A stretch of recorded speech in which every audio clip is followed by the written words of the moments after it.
হযরত উম্মে হাবিবা বলেন, আব্বা জান, নিশ্চয়ই আপনি আমার আব্বা, শ্রদ্ধেয় পিতা, কোনো সন্দেহ এতে নাই, কিন্তু আপনি একজন কাফের।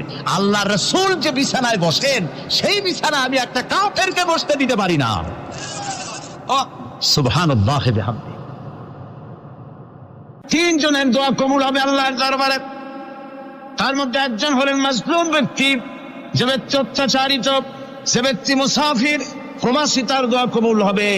আর মা বাপ যদি সন্তানের জন্য দোয়া করে, ওই দোয়া আল্লাহ রব্বুল আলামিনের দরবারে মঞ্জুর হয়ে যায়।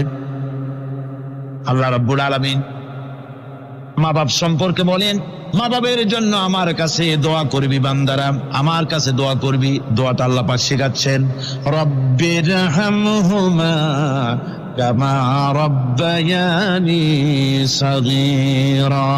পড়েন সবাই, রব্বিরহামহুমা।